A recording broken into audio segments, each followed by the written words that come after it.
Welcome to the Cheating and Love Tales channel. I was sitting, enjoying my morning espresso at an outside table at Starbucks in Honolulu.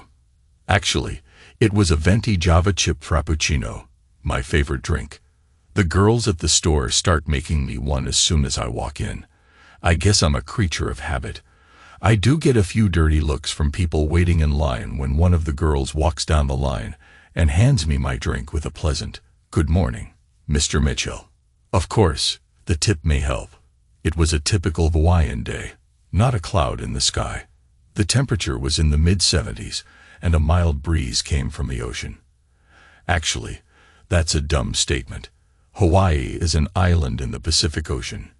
No matter what direction the wind is coming from, it's always off the ocean. I sat at my small table under a palm tree. The palm tree provided just enough shade to keep me from getting sunburned. My driver, Keanu, and I enjoyed the peace and tranquility. I was trying to read the Wall Street Journal while he was checking his eyelids for light leaks. But today, my mind kept wandering. It had been 5 years since my wife divorced me and took off with her lover. I was living in Western New York State at the time, working as a computer nerd for a large manufacturing company. I wasn't the greatest tech employee there. In reality, I was a little lower than average. I didn't even try hard.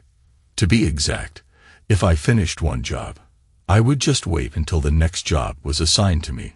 Instead of looking for more work, I tended to hide a lot. As usual, I was surfing the web after finishing my last task when my supervisor walked into my cubicle. He said the department manager wanted to see me. This was unusual, and I felt a little apprehensive. We walked to the elevators together to visit him. When we reached the big boss's office, Margaret, his secretary, asked us to take a seat. "Mr. Martin is on the phone, and will see you shortly."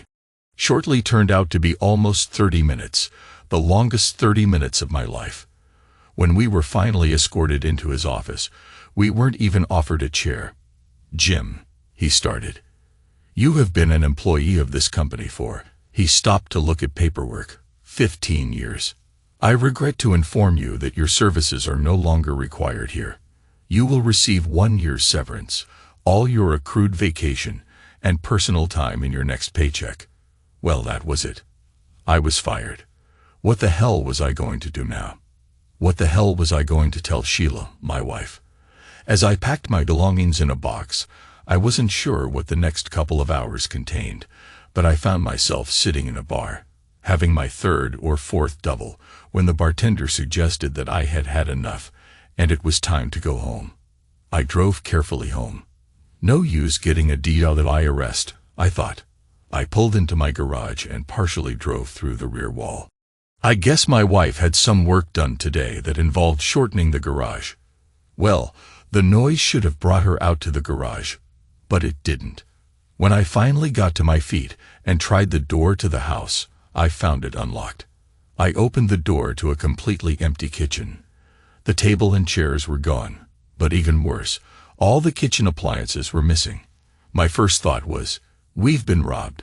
I staggered into the living room, and everything was gone. The room was as bare as it was when we first bought the house. My head was still a little slow, and I never noticed the pile of my stuff in the middle of the living room floor. I carefully climbed the stairs to the bedroom area. I found everything missing. Well, not everything. All my clothes and stuff were thrown in a pile on the bedroom floor. The pile stunk. After a while, I realized the smell was urine. As I got closer to the pile, the smell got stronger. In my drunken state, I vomited. I hid my clothes, went downstairs, and curled up on the carpet. I won't claim that I fell asleep. I think I just passed out. When I awoke the next morning, I had the world's biggest hangover. My head throbbed, my mouth tasted awful, and my body was stiffer than a board from sleeping on the floor. I stumbled out to the garage and noticed my wife's car was gone. I staggered back to the kitchen, planning on fixing some coffee if there was any left. There wasn't. She took that too. It took a few minutes for my brain to engage a little more before I saw the note on the counter. I picked it up and started reading. "Jim, We have been married almost 14 years. In that time, you have turned out to be a loser. You are not a good husband, provider, or lover. I have moved my stuff out and into my lover's house. I will be contacting a lawyer to start divorce proceedings. Sheila. Well, I guess I knew where today was going. Sheila was a legal secretary for a large law firm. I suspected she was planning to upgrade to one of the attorneys and use the firm to gut me. Thank God we didn't have children. I was a little pissed, so I looked for the house phones. They were all gone. I still had my company's cell phone. They forgot to ask me for it. So, as a final act of defiance, I called the bank and reported that I had been mugged last night and my wallet was stolen. A helpful young lady froze all my credit cards and my checking and savings accounts. After I got off the phone, I was smiling. Sheila was going to be pissed when none of our joint cards worked. I packed my things into my car and took all the luggage. I couldn't even find any garbage bags. She took everything. One of the reasons my favorite watering hole was my favorite was that it was owned by my best friend. He was my best friend since childhood, the one person I trusted with my life. So I went to his bar for advice. Bartenders always give the best advice. Besides, he had an ex-wife and might know a good divorce attorney. There was also the problem of hiding my final check. I didn't want Sheila to get it. Martin poured me a double as I walked into the barroom. After last night, I figured you could use one, he said with great sympathy. I downed the glass in one gulp. He looked at me in shock. I didn't really drink that way. So I told him my story from when I left his bar last night. When I finished, I had the name of his divorce attorney, an apartment over the bar, and an IOU equal to the amount of my severance check. He was going to include the check in one of his banking deposits and just dole out the money as I needed. Time went on, and so did my divorce.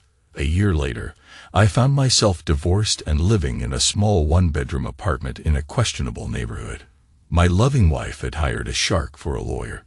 Hell, she worked for the firm. And I was cleaned out. She got the house, the 401, the investment account, and the checking and savings accounts. However, she almost got alimony payments, but since I had no job or money, the judge took pity on me and forgave them. I still had the severance check. No one on her legal team fought to ask about it. It might sound as if my ex made out, but the house was upside down on the mortgage. The savings account had less than $1,000 in it. The checking account was almost empty from paying the monthly bills with no deposits, and the newly started 401 had less than $22,000 in it. And best of all, in my opinion, was the fact that most of the joint credit cards were near their max. It seems Sheila went on a spending spree before the divorce was final. I guess she planned on sticking me with the bill since I had no income at the time. The judge stuck her with them. I think it took a week to get the smile off my face. Eventually, I had to get a job. I wound up as a janitor in the school system. I was working the night shift. My days consisted of either sitting at my computer or sitting at my friend's local bar. Guess what I did with my free time? When at the bar, I was on my way to becoming an alcoholic. One morning, I found a Powerball ticket in my pocket. I didn't remember buying it, but I did remember that the bar I favored sold them. I tossed the ticket on my desk and went to the bathroom. I did the 3 S's and started my morning coffee. I needed that wonderful elixir to feel human in the morning. Well, actually, it was 1 p.m., but that was morning to me. When I got out of the shower, I waited for my PC to boot up. I noticed the Powerball ticket beckoning me, so once the PC started, I fired up Firefox and went to the Powerball site. I checked the numbers on the ticket 3 times. They matched the winners. I reread the webpage. There was only one winning ticket sold, and it was worth $250 million. That's millions, folks. I grabbed a pen and quickly signed my name on the back of the ticket. My next item of business was to call the lawyer who represented me in the divorce. I got his answering machine. It was a Sunday. I left a detailed message asking him to call me. 2 hours later, he called back. I guess he didn't have anything going on that Sunday either. I explained my win, and I made an appointment for Monday.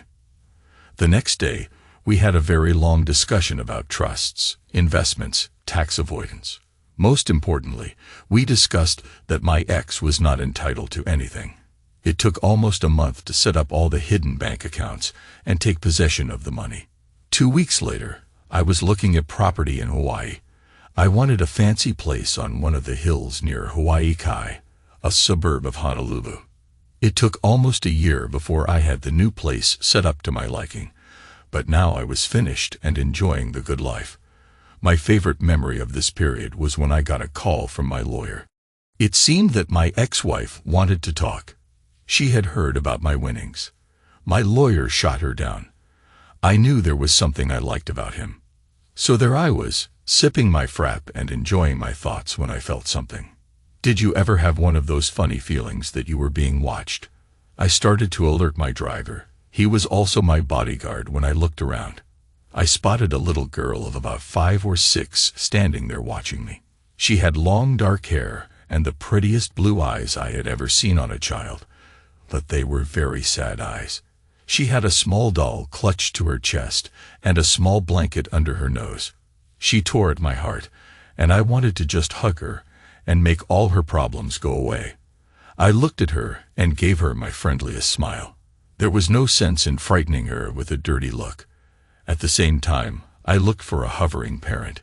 No parent I knew would ever let their child wander. I widened my search, still nothing. I got the attention of one of the counter girls, and with some improvised sign language, asked, "Who is she?" I watched as she asked the other counter girls, and all I received in return for my efforts was a shrug of her shoulders. By now, I had attracted attention. A couple of women sitting around the courtyard noticed us. As I surveyed them, they all shook their heads no. By now, the little girl was scared. There were tears dripping from her eyes. I gave her my best smile and handed her my clean handkerchief. She took it and just stood there with it in her hand. I took her little hand and dried her eyes. For my efforts, I got a small smile and a dirty handkerchief. A couple of the women walked over to me and started talking to her. One of them pulled out her cell phone and dialed 911. I heard her talk to the operator about a lost child. When she hung up, she turned to me and said, "5 minutes." The little girl started making small noises, so I started running my fingers through her hair. I gave her a soft little kiss on the top of her head. She looked at me and said, "Grazie, Papa." It had been 20 years, but I recognized the phrase. It was Italian for "thank you, grandfather." You see, in the late 1980s, I was stationed in Italy courtesy of the U.S. Army. I picked up quite a bit of Italian while I was there. If a guy wanted to get close and personal with one of the bar girls, speaking the language was necessary. This little girl was speaking Italian. "Bella, ciao. Io Jim. Hi, beautiful. My name is Jim," I said. I saw her eyes light up, and a great big smile crossed her face. She hugged me tighter. "Bella, what is your name, beautiful?" I asked next. "Bella," she answered. Well, I tried a couple more times, but got nothing different. I decided to try another direction. "Aqua?" I asked. I got a little smile, so I took her hand, and into the Starbucks we went. While we were looking at the cold drink cooler, one of the baristas whipped up a small caramel frappuccino and gave it to Bella. One sip and Bella was hooked. She gave the girl a big smile and said, "Grazie," a polite child. We walked back out to my table, and Bella sat next to me and slowly drank her treat. I spotted the Honolulu police cruiser pull up at the curb and waved at the officers. They walked over to me and asked what was going on. I explained that Bella appeared to be either lost or abandoned. One of the officers started talking to Bella. He was nice and polite, but he was speaking English. I could see the frustration building in his face when his partner noticed the smile on my face.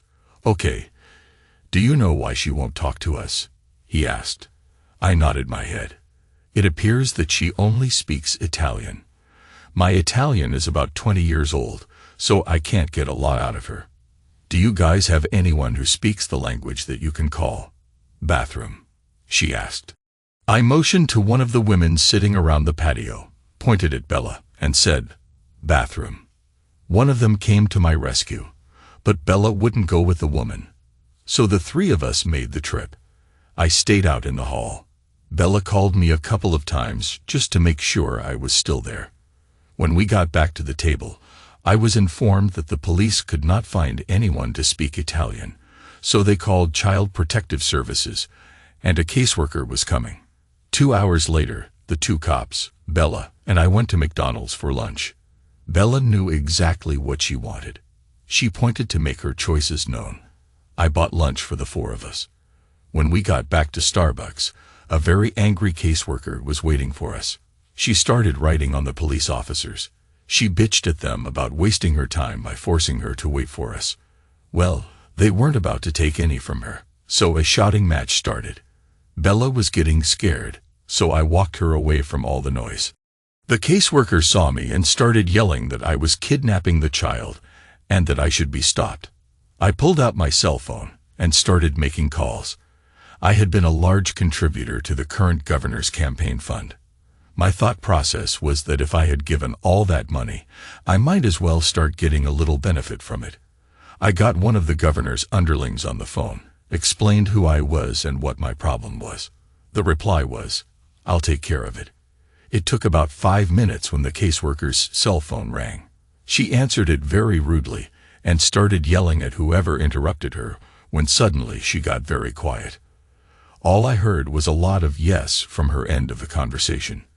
While she was listening, an unmarked police car pulled up. I recognized the man getting out of the car. It was the chief of police. He walked up to his officers, and they went into a conference. He then walked up to the caseworker and said, hang up the phone, get in your car, leave. If you fail to obey, I'll have you arrested.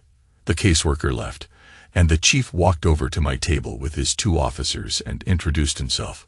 Did either of my officers act in any way discourteous during their interactions with you? He asked. No, sir. They were very polite and helpful.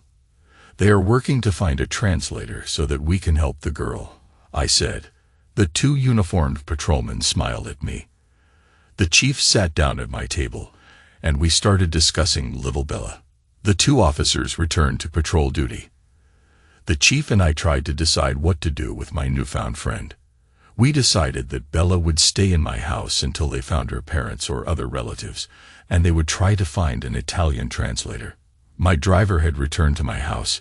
He wanted to do a little yard work, so I called home and requested pickup. We were going to be very busy that afternoon buying Bella a wardrobe of little girl clothes, so it was off to Ala Moana Mall for an afternoon of shopping. My driver's wife was also my housekeeper and cook, so I asked if he could bring her along. Alani, my driver's wife, showed up about 15 minutes later. She spent the whole trip to the mall quizzing me all about Bella. When we got to the mall, the girls visited all the children's stores while Keanu and I just made trip after trip back to the car with packages. We visited several stores. We didn't exactly buy something in every store, but it wasn't for lack of trying. My American Express got a real workout. Bella and Alani became the best of friends. They chattered back and forth to each other, neither understanding what the other was saying. But that didn't stop them. They shared the universal language of women shopping. That's all they needed. I don't remember which store was selling children's bedroom furniture, but both of them stopped and stared at all the little girls' bedroom items. We didn't go into that store, thank God. But I had a feeling we would be back another time. By the time we finished buying out the mall, it was too late to cook dinner, so I was elected to buy everyone their meal. I had a brainstorm and selected Annie's Pastas in downtown Honolulu. I figured that I might find someone who spoke Italian. I hoped for directions to someone who did. It was an Italian restaurant, after all. No one was around that spoke Italian, but the owner promised to keep an ear open for a native speaker. He was fourth-generation Italian, and all his Italian-speaking relatives had long since departed this earth. But the food was good, and Bella had pizza, like all kids. For a little kid, Bella ate almost the whole thing. It was getting late when we left the restaurant. I think that before we reached the freeway H1, there were two sleeping people in the back seat, Bella and her new friend Alani. Shopping takes a lot out of you. Kinu and I unloaded all the bags into one of the spare bedrooms. Alani and I put Bella into the bedroom right next to mine. Alani picked out a pair of Disney pajamas for Bella and helped her get cleaned up and dressed for bed. After Keanu and Alani left for home, I decided to have a small drink before calling it a night. As I sat on my lanai watching the stars, I heard a small voice calling, "Papi." I walked into the house and found a little girl huddled in a corner, softly crying. It broke my heart. I picked her up and carried her out to my chair. She cuddled up as she sat on my lap, and soon was back to sleep. We spent the night in the lounge chair. Boy, was I stiff the next morning. Alani woke us up the next morning, wondering what we wanted for breakfast. I looked at Bella and said, "Manja." She jumped up and grabbed Alani's hand, and the two of them headed for the kitchen. Soon, I was served a cup of coffee by a very proud little girl. She chattered away to me, as if I knew exactly what she was saying. I helped her set the coffee cup on the table. She stood there and watched me with the coffee. It took a few seconds before all the gray cells in my head realized that she was waiting for me to sip my coffee. I did, and with great exuberance, said, "Perfetto." I was rewarded with an ear-to-ear grin. I noticed that Alani was standing in the doorway. She smiled at me and said, "Way to go, boss. Now go take a shower and get cleaned up while Bella and I prepare breakfast." One thing I learned at my mother's knee: obey all commands given by a female, or you'll regret it. So I headed for my bathroom. As I was finishing dressing, a little voice said, "Papi, prima colazione." Breakfast. When I opened my bedroom door, there she was, waiting for me. She took my hand and escorted me to the kitchen. There, I found the table set with my finest china. On closer examination, I noticed something. The silverware was set in a very haphazard manner. I looked at the little one and gave her a big thumbs up. This time, along with my smile, I also got a hug. After breakfast, I got on the phone and started calling in favors and other forms of blackmail. I was looking for a translator. As much as Bella was growing on me, I knew that somewhere someone was looking for her. She was just too precious a little girl. I think I should stop for a second and tell you about my estate. When I bought the property, there was a small in-law house behind the main house. Since I didn't have any in-laws, I rented the house out to vacationers for monthly periods. My estate was in a gated compound with all the necessary security, so the rent was high. Because of the security, location, and the ridiculous rent I charge, I got people who were famous and wanted privacy. My current tenants were no exception. They arrived last night, and I had yet to meet them. All I knew was they were a husband and wife with a small child, and she was the main breadwinner with a job in national news. Bella and I were enjoying our breakfast when we heard a voice. "Excuse me, could I borrow some milk for coffee and our Cheerios?" Now I knew that between renders, we tossed out any leftover food. With the humidity, nothing lasted very long. I smiled at him and said, "No, but you guys must join us for breakfast. I know there is nothing to eat over there. Please join us. We have plenty of food and would love the company." After a few false starts, he agreed. He went back to the guest house for his wife and child. When they returned, we introduced ourselves and sat down to one of Alani's fabulous meals. Since I was ahead in the food department, I explained about Bella. My goal was to see if they knew any Italian speakers. They didn't, but our news anchor paid very close attention to my tale. We were even enjoying coffee from my Keurig coffee maker. Alani had brought out a selection of drinks. There were coffees, teas, and some hot chocolates for the kids. My guests had a good time inspecting all the choices. My house phone started ringing. Alani answered it, and after a short chat, handed me the phone. "Good morning," I started in a very formal voice. Please hold for the ambassador." They put me on hold. The next voice I heard was a very pleasant male with a slight Italian accent. "Mr. Douglas, I'm the ambassador to the United States for my government. I understand that you have found a child of one of our citizens." "Yes, sir, and I need some help with her." I went on to explain Bella's discovery and everything we had done so far to help her. He listened politely until I was finished, then asked if he could speak to her. I handed the phone to Bella. "Pronto," she began. For the next 30 minutes, she listened and occasionally replied with a sigh. She spoke some rapid Italian I couldn't quite translate. Finally, she handed me back the phone. The ambassador highlighted their talk. It seemed that Bella only knew of her life with her kidnappers. She did not know her mother or father, her real name, her age, or her birth date. She was kept chained in small rooms as she grew from an infant. Her food was put in metal bowls on the floor of whatever room she was kept in. She was never allowed out of her room and was not allowed anything to wear but the shift I found her in. She was only ever called Girl. That was the only name she ever knew. The ambassador indicated he was sending a representative of his government to delve into her history. He also indicated that his people had checked me out, and it was decided that Bella would remain with me until her fate was determined. The ambassador's representative would be flying out in 3 days, and would be staying with Bella at my home if that was agreeable. He said it was very agreeable to both Bella and me. I spent the next hour answering questions from everyone at the breakfast table. When they finally ran down, the chief of police showed up. I went through the morning's events with him. Somehow, it was decided that Bella needed a little girl's bed. Guess who was volunteered to buy one? Keanu brought the car around while Alani dressed Bella. Somehow, my renters were invited along to see them all. I knew the husband didn't relish spending one of his vacation days shopping, so with very little effort, I talked him into spending the day at the golf course. We all fit into my Bentley with room to spare. I drove the car to the mall while Keanu dropped off the husband at the golf course. Bella recognized the mall, and when I explained that we were going to buy her a bed of her own, she cried tears of joy. She dragged me to the store where she saw the pink bedroom set yesterday.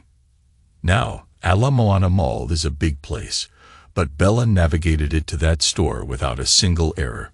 When she grows up, she'll be one heck of a shopper. Bella didn't understand all the ins and outs of shopping, but she was learning fast. All she knew was that she wanted the pink bed. She also wanted the great big teddy bear to go with it. I handed Alani my gold card, and they left with the saleslady to pick out sheets, pillows, and all the other things Bella needed to establish her own room. Everything we purchased was to be delivered and set up by 5 p.m. that day. Bella would sleep in our real bed tonight, her own bed. We were a happy group, so we stopped at the food court for junk food and ice cream. Bella was overwhelmed. She had never seen anything like the food court. She wanted to try everything, but Alani put a stop to that idea. I guess I didn't mention that Alani was a health food addict. Junk food was not in her dictionary. Still, Bella managed to get some junk food. That kid could charm the socks off anyone. It was 3 p.m. when we arrived home and found a large furniture truck waiting for us. Bella's new bedroom had arrived. The movers had most of the items off the truck, and they were sitting in front of the garage waiting for us. Bella was so excited that she walked up to the biggest mover and started jabbering away in Italian. The two of them entered the house hand in hand. Bella led the way. She took him right to the bedroom next to mine and started pointing to the existing furniture. As she pointed to a piece, she would act it out, demonstrating how it fit into the next empty room. The movers loved it. Before long, they were a perfectly coordinated team. The guys were carting, and Bella was directing. It took until 6 p.m., but the guys got everything set up. I walked the two men out to their truck and gave each man $100 as a tip. At first, they refused the money, explaining that Bella was worth their time and I didn't need to tip them, but I prevailed. Bella, Alani, and my renter went to work putting Bella's stuff into the various drawers and storage items. When we purchased her clothing, it looked like a lot, But when it was all put away, the drawers were painfully empty. I knew there would be a lot of trips back to the mall. I sent Keanu out for food for the golfers, and Bella gave me a tour of her new room. The big teddy bear was in the middle of her bed, and in its arms was her little doll. Bella walked over to the bed and pointed at the big bear, saying, "Pooh."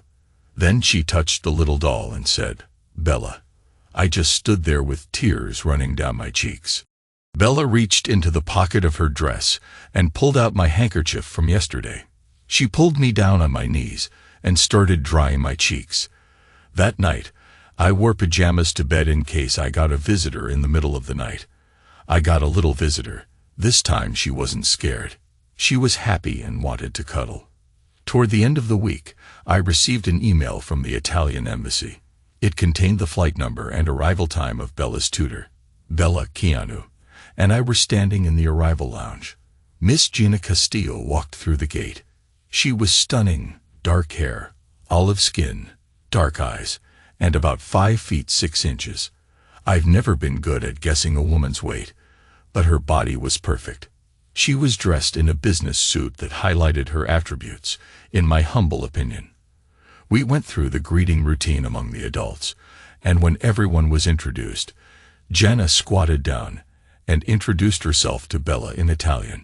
The two of them must have chatted for at least 5 minutes. When Jenna finally stood back up, Bella was holding her hand. I felt a twinge of jealousy, but Bella pulled Jenna over to me and took my hand in her free one. We walked out of the airport with Bella between us, holding our hands. We walked to the baggage claim area, where Gina pointed out 2 small bags. Not a lot of clothes, I thought. I hoped she was having the rest of her stuff shipped. When we arrived home, Keanu put her luggage in one of the spare rooms. Bella gave Gina the grand tour of the house, ending with Bella's bedroom. It was a busy afternoon. Bella and Gina spent until Bella's bedtime just talking. They talked even through dinner. The two of them disappeared into the rear of the house, and about an hour later, they reappeared. Bella had on pajamas, and Gina wore a long housecoat. They both had that fresh, scrubbed look. Bella kissed me goodnight and said something to Gina. Gina laughed and said, "Bella wants to know if you're still going to tuck her in bed, or will you be tucking me in instead?" I guess my jaw dropped open. Bella said something to Gina, and Gina started laughing again. Bella wants to know if it's still all right to climb into bed with you if she gets scared. I guess she thinks we'll be sleeping together. I couldn't believe my ears, and for a moment, I was mute. Gina just smiled. Out of the mouths of babes, I thought. I took Bella's hand and walked her into my bedroom.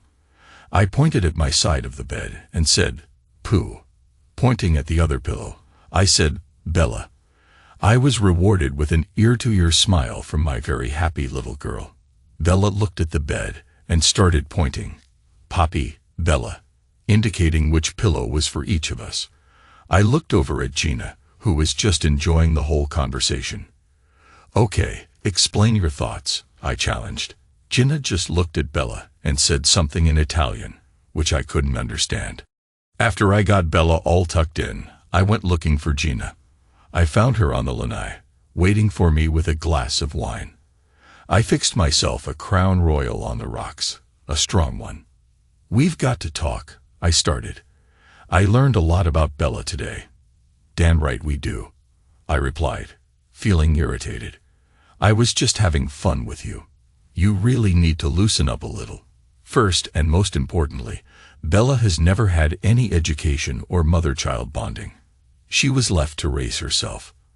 Her language skills are about equal to those of a 4-year-old. She has never been taught any personal hygiene and has never been shown any affection in her whole life. Well, her language skills aren't that far off. I figured she's 5 or 6. I replied. "Sorry, but she's around 10 or 11. Gina then told me about her qualifications. She was a child philologist educated in Rome and Switzerland. She explained that Bella was a blank slate we could mold into a productive member of society if I wanted to help. Gina went on to tell me all about her afternoon with Bella. "This is your home. but Bella refers to it as if it's both of yours. You need to be very careful how you refer to it around her. I was still stuck on Bella's age. Next, I will start teaching her English, she continued. As soon as her English improves, I want you to start reading to her at bedtime. It will not only help her English, but will also help her learn affection. We need to replicate all the personal interactions a child would have during their early years. I can do that, I said proudly. The next thing we need to do is demonstrate affection between adults. By that, I mean simple things like hand-holding, kissing, hugging, and affectionate touching. Sounds like you have a lot of work laid out for us. How long will you be staying? And will your husband or boyfriend object? I asked. I have no one in my life at present, Gina said. And as for how long, we'll play that by ear. Get a good night's sleep. You should have your friend join you when she gets lonely, she continued. I must have looked at her funny because she added, not me. Bella. Over the next couple of weeks, our renter, or newslady, spent a lot of time with Bella and Gina. When Gina told her not to work on a story just yet, she was just being protective of Bella. The next few days were crazy around the house. First, there was the arrival of Gina's stuff. The UPS guy made at least 5 trips with his handcart. I knew women liked clothes, but this was ridiculous. With Bella's help, she managed to get everything unpacked and either stored in her closet or in the dresser. I did get a laugh at some of what they sent. There were winter clothes and a set of skis. In case you don't know, it very rarely gets below 65 degrees in Hawaii. The tall volcanoes may get an occasional few inches of snow, but there aren't ski lifts, and there's not much call for cold weather outfits. It seemed as if Bella and Gina were joined at the hip. Wherever you saw one, the other was right next to her. I began to see a method in Gina's madness. When Bella asked the question, Gina answered it in English first. Then, if Bella didn't understand, Gina went back and slowly answered it again, this time explaining the English words in Italian. I began to notice that Bella was accepting the English answers more often than not. The next big surprise was when the UPS man arrived with boxes of school books. Bella was to start her adventure into homeschooling, and she took to it like a fish to water. She and Gina set up a small classroom in one of my spare bedrooms. They spent at least 4 hours in the morning.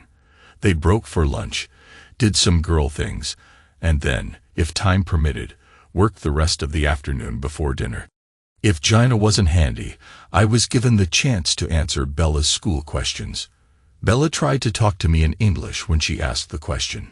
Gina required me to answer in English. Bella had an Italian-English dictionary with her, and during these times, I could judge if my answer was over her head by the amount of page-turning that was going on. 2 months had gone by, and I was really impressed with Bella's progress. One morning at breakfast, I was interrupted by a phone call from Washington, D.C. It was the Italian ambassador. It seems we were the darlings of the morning news shows. My renter did a special on Bella, child kidnappings, and our success with saving her. There was Bella, smiling from ear to ear, holding Gina's hand in mine, Bella at Starbucks, Bella at the mall. We had a long conversation, the core of which was, of course, Bella and her safety. The Italian government could find nothing about Bella. No parents, no siblings, nothing. Unless someone stepped forward to adopt her, she was headed for an Italian orphanage. I didn't even have to stop and think. I just said, "Of course I will." The ambassador just laughed. "I knew you would, but I had to ask." He said he would make all the necessary arrangements. His next statement floored me. "What about Gina? Her being available will cease when you adopt Bella." He stated that she was attached to the embassy. Bella would be heartbroken if Gina left. "Can we get her a work visa? Then I could pay her as a tutor. I like having Gina around, eye candy, and all that. Besides, I like our chats. Talk to her and let me know," was all he said. That night, Gina and I had what was to be the first of many talks. I told her about my decision to adopt Bella to prevent her from ending up in an orphanage. Well, I had always heard that Italian women had terrible tempers. Gina proved that to be a fact. She read me the riot act. I guess I struck a nerve. She yelled that while my intentions were good, I was a stupid pig. Actually, she used a much stronger adjective describing what I sat on. She wasn't referring to a chair. When she finally calmed down, we discussed the adoption into the wee hours. We left it at that. It was Bella's decision. I knew I would be heartbroken if Bella didn't choose me. Gina was quiet around me for the next month, and I walked on eggshells. One morning, when Keanu and I were returning from coffee, we were met at the door by Gina and Bella.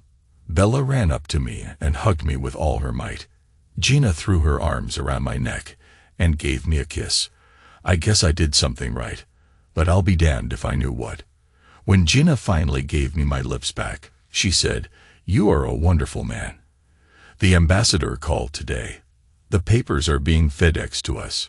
What papers? I never claimed to be the sharpest pencil in the box. Don't you try to fool me.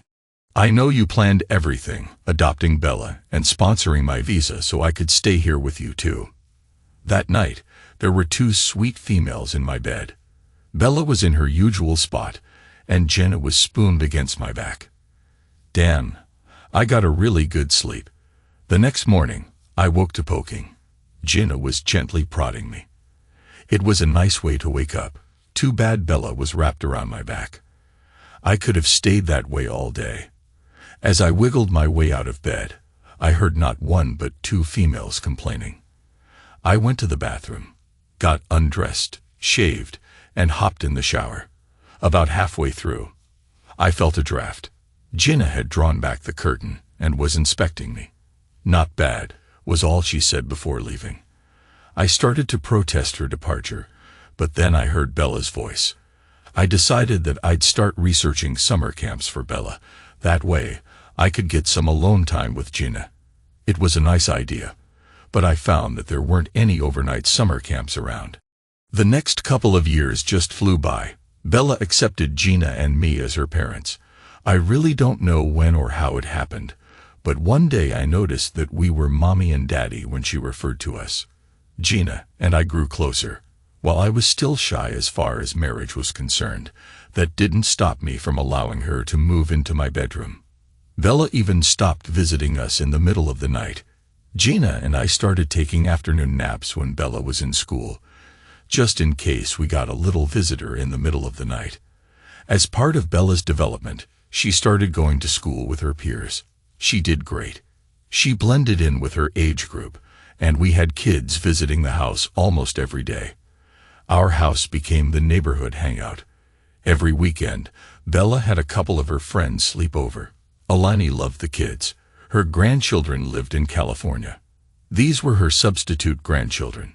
One day, I asked her if taking care of all the children was too much for her.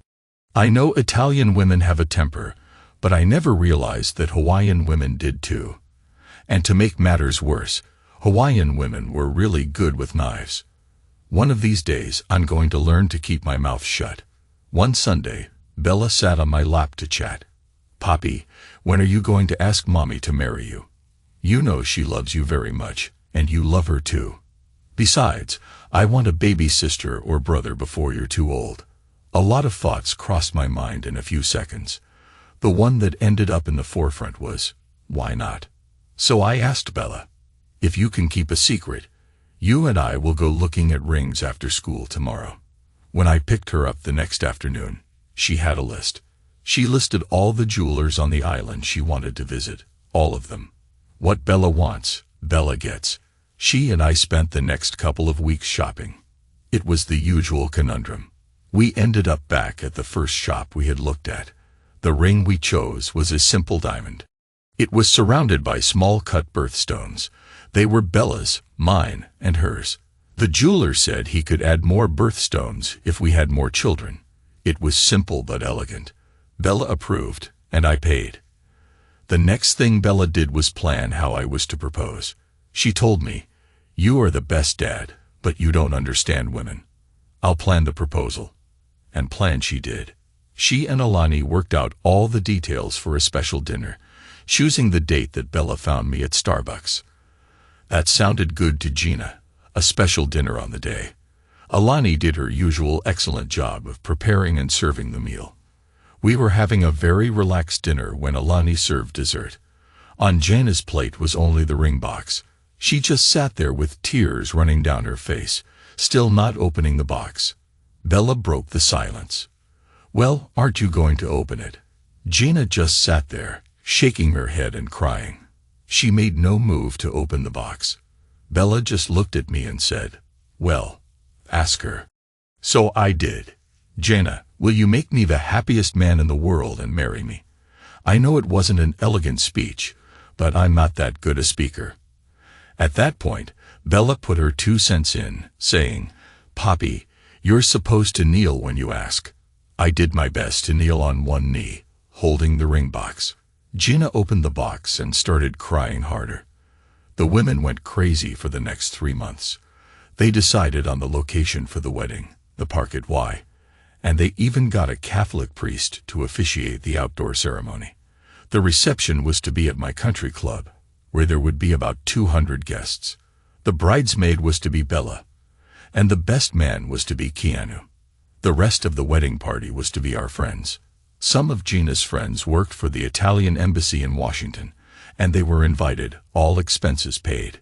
Gina's parents had died, but she did have a sister and brother in Italy, who, along with their entire families, were invited, all expenses paid. There were even a few distant cousins. The 200 attendees grew to a little over 400, all expenses paid.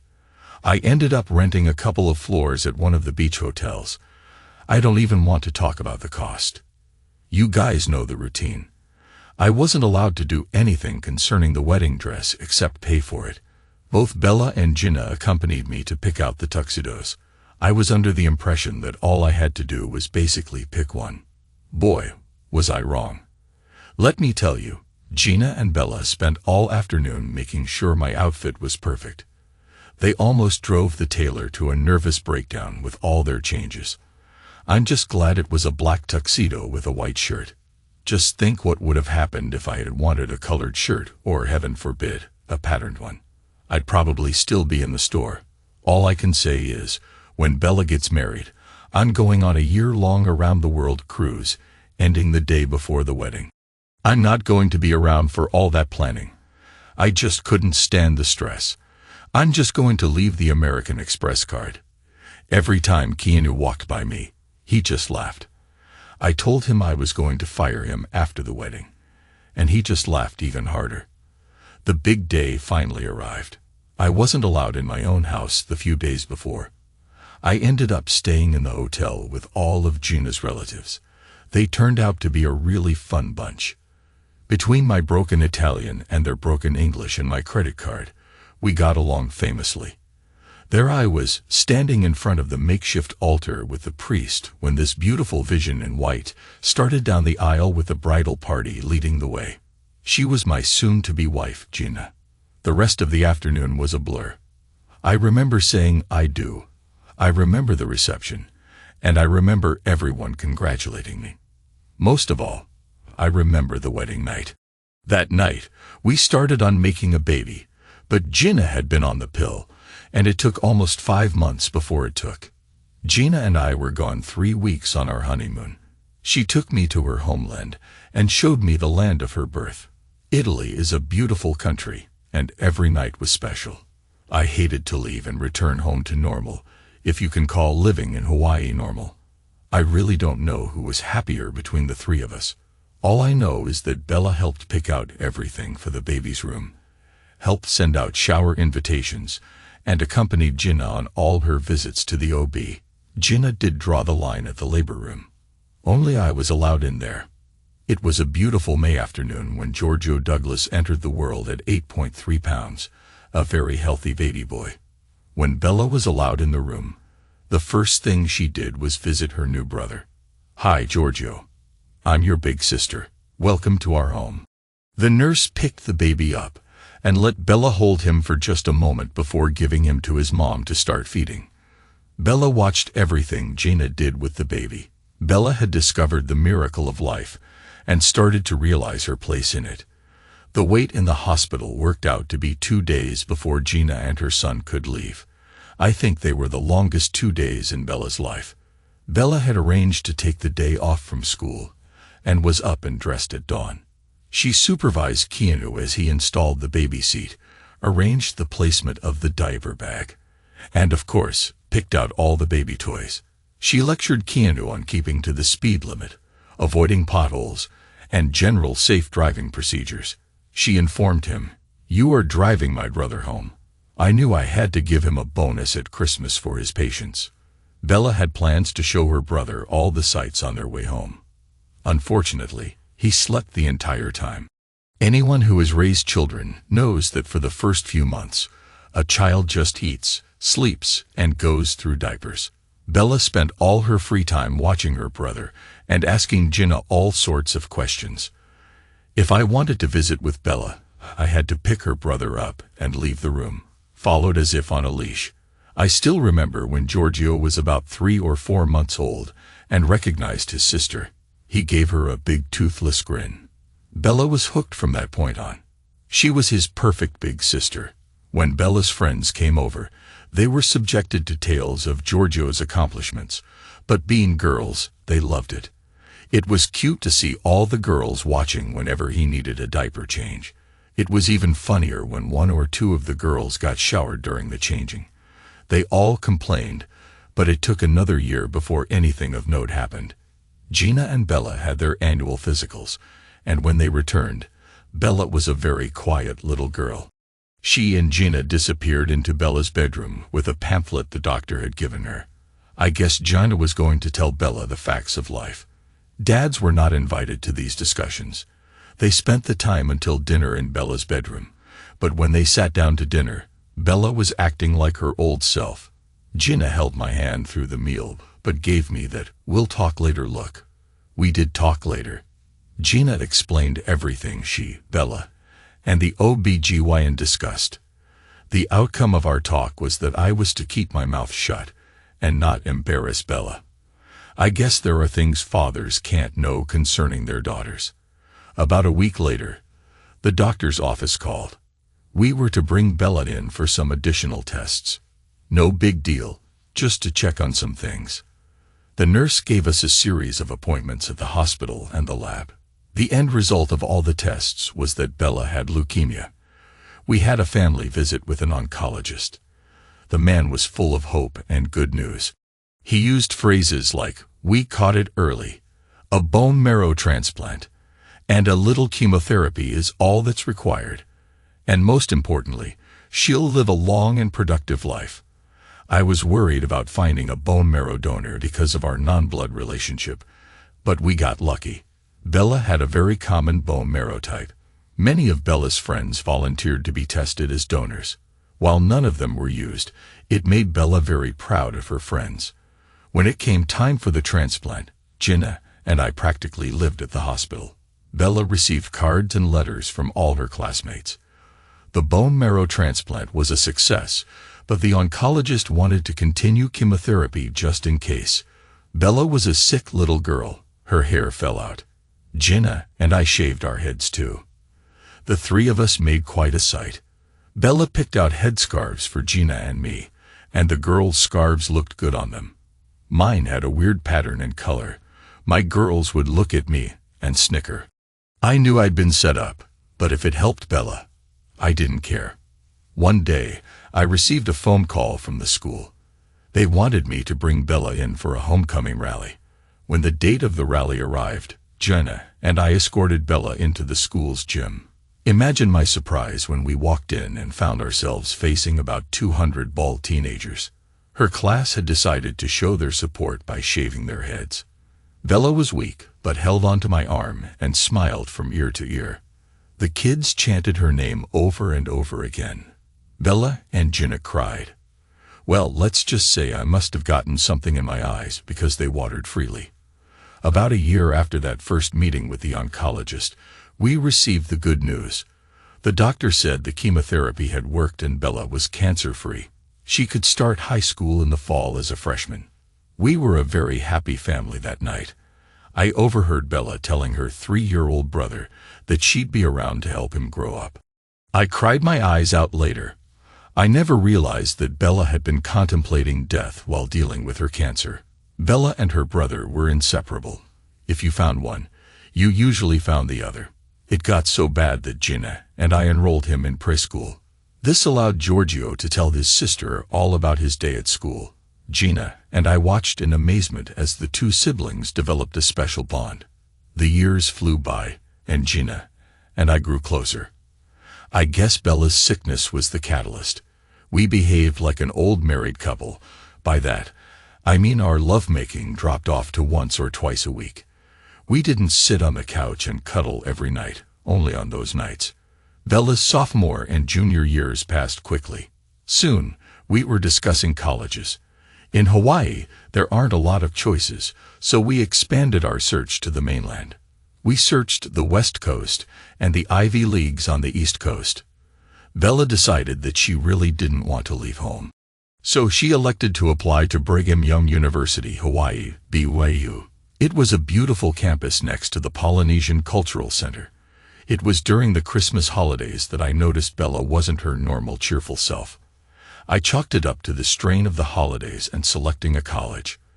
Well, you can imagine my surprise when the school called, saying Bella had collapsed and was taken to the emergency room. The doctors poked and prodded the poor kid, keeping her overnight. Gina, Giorgio, and I slept in her room at the hospital that night. The next morning, her old oncologist visited her and kept ordering tests throughout the day. That night, he sat us all down. All he said was, "It's back."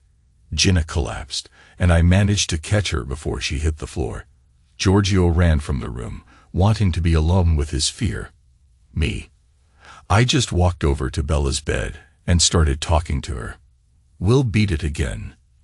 They will have new medicines. You'll be ready to graduate this spring." Before I knew it, the doctor took my arm and shook his head, saying, "No, she has about 4 months. There's nothing we can do. It's just too far advanced." Gina collapsed again. I felt Bella's arms go around me from behind as she said, "Just hold me, Poppy." My daughter and I had a good cry. Bella didn't make the doctor's promised 4 months. She left us one night, about 3 months later. Gina and I were holding her while Giorgio held Bella's great big teddy bear at the foot of her bed, tears rolling down his cheeks. The funeral was a solemn affair. Most of her senior class showed up at the gravesite, carrying simple leis of white flowers. Most of them ended up decorating her coffin. I'll admit it, I blubbered like a fool. My little girl was gone. That night, I had my first dream. It was of a little girl with beautiful eyes watching me at Starbucks. I couldn't get those eyes to go away. I got out of bed and opened a bottle from my bar. I sat on the couch and finished the bottle. It helped me sleep that night. One morning, before I started on a new bottle, I saw Alani watching me with a disapproving expression on her face. It helps me forget her. It helps with the pain. It will only be for a little while, I explained. She looked at me and said, "You've been drunk for the last 6 months. Then Alani hit me right between the eyes. "Your wife and son have left you. They have gone back to Italy. They won't return until you're sober." It took a few minutes for my brain to process it, but it finally sank in. I resolved to start sobering up. I got up from the chair and opened another bottle. I'd start tomorrow, or maybe the next day. But by Friday, I was checking in for detox. Then the plan was a visit to Italy to reclaim my family, just like Bella would want her Poppy to do.